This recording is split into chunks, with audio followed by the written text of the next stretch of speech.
Well, today we're going to talk about math. Now, either you hate math or you love it. It's kind of like snakes and cats. It seems like people either love it or hate it. And I'm kind of one of those math nerds. I like numbers. I work well with numbers, but not everybody does. So let's try a little humor before we go into mathematics. What do you get if you cross a math teacher and a clock? Arithmetics. Why didn't the number 4 get into the nightclub? Because he's too square. What do you get if you divide the circumference of a jack-o'-lantern by its diameter? Pumpkin pie. What do you call an angle that is adorable? Acute angle. And did you hear about the mathematician who's afraid of negative numbers? He will stop at nothing to avoid them. That was my favorite. Well, whether you like math, you dislike math, we know that God is a mathematician. Did you know that? God is a mathematician because he adds, he subtracts, he multiplies, and he divides.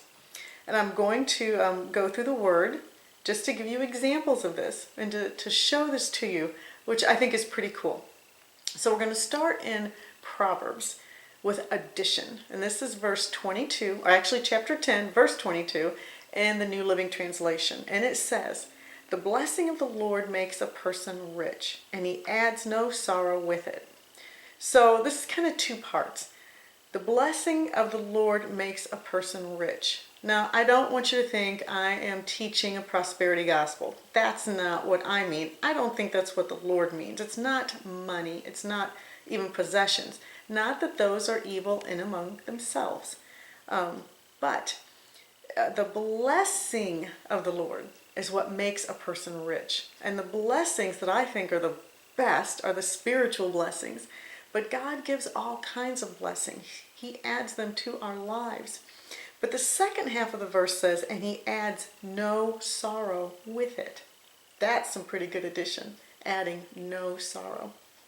So God is a mathematician, and he does do addition. Well, he also subtracts. So let's look at Job 1, verse 21, also in the New Living Translation.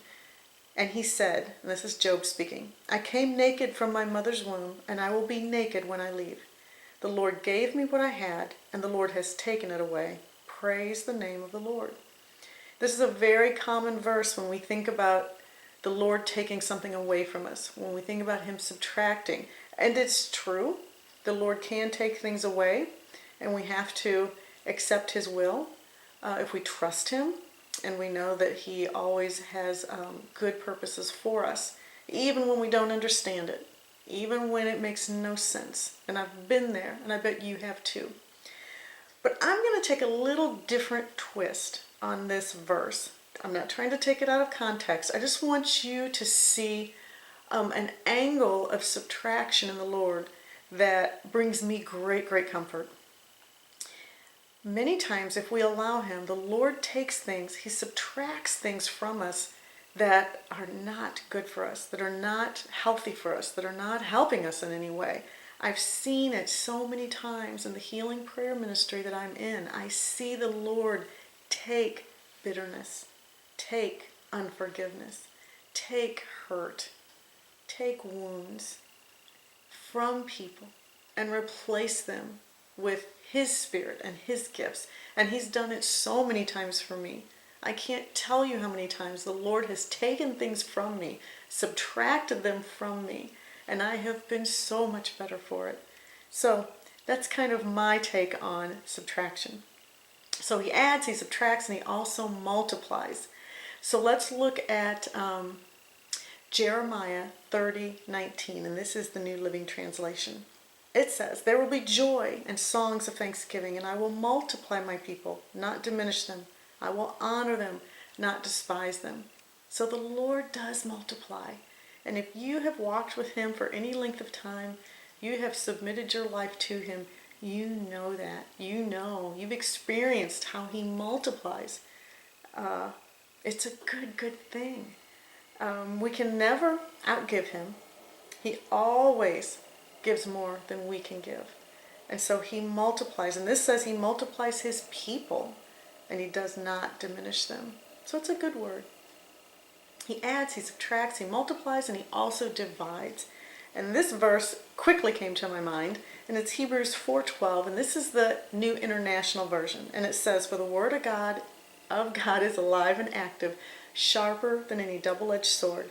It penetrates even to divide soul and spirit, joint and marrow. It judges the thoughts and attitudes of the heart." So God does divide.